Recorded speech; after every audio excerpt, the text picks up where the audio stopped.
Hello, it is Rachel, and I know so many of us are exhausted and depleted right now, so I want to give you a tip to help with that.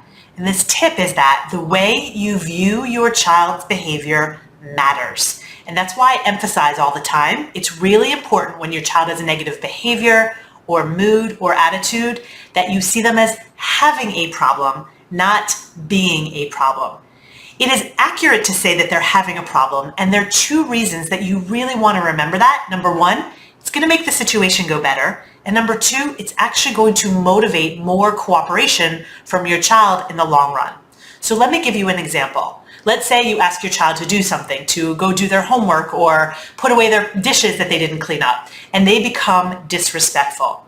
If you see their disrespect as them being bad or being a problem, what's going to happen is you're going to think, oh my gosh, they're being bad, they're being disrespectful, I can't believe they're talking to me like that. You're going to get angry or frustrated or even worried about their behavior, and you're going to respond from that place of anger or frustration or worry, and your response is probably going to be very negative. You can't talk to me like that, or you need to stop doing that. What happens when your response is negative is it makes them feel more negative, they behave more negatively, and the situation tends to go downhill. However, when you see their disrespect as a sign that they are having a problem, they didn't necessarily want to hear what you just asked them to do, to go do their homework or put away their dishes. They are feeling frustrated or disappointed. If you see them as having a problem, of having an emotion, and just letting them have that emotion without getting sucked in, it's not something you need to fix or solve or address in that moment.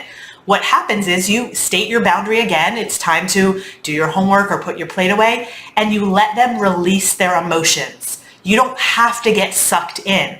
Just let them have that emotion. They're having a problem and they need to release it. When you see it that way, you're feeling calm, you're feeling in control, you simply don't have to engage with them.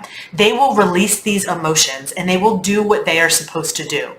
So not only does seeing them as having a problem lead to less exhaustion on your part, because you're letting them deal with all the emotions instead of having to get sucked in and deal with all of your emotions, but there's another reason this is really important.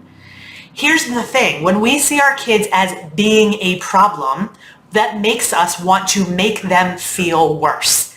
And so I know our goal often is to make them feel worse, because a lot of parents will say to me, well, I try to give them this consequence, or I say this thing and they don't care. It doesn't make them feel bad, almost as if our whole goal is to make them feel bad. And I want to ask you, if someone's goal is to make you feel bad, if you're struggling with something, maybe you're struggling to do your taxes, or you're struggling with something, and the goal of the person who is an authority, maybe the person who's helping you with your taxes, their goal is to make you feel bad, does that motivate you to want to work with them and cooperate with them? What if their goal, on the other hand, is to see that you are having a problem, and their goal is to say, hey, I want to understand where you're not doing well and give you the tools you need to do better? You are more likely to want to cooperate with that person. So when we see that our children are having a problem, then we start to say, okay, what is my child struggling with, and how can I help them? How can I support them? That motivates a lot more cooperation. It takes a lot less energy on our part as well. So ultimately, the way you think about and view your child's behavior is going to cost you more energy or save you more energy. Now, if you want a tip for how you can make sure you're focusing on seeing your child as having a problem and not being a problem, I have a tip for that in my recent podcast episode. You can find that on my website, rachel-bailey.com/68. You'll learn how to make sure you are thinking with your values and not your frustration. All right, check that out. I'll be back again soon with another tip for you.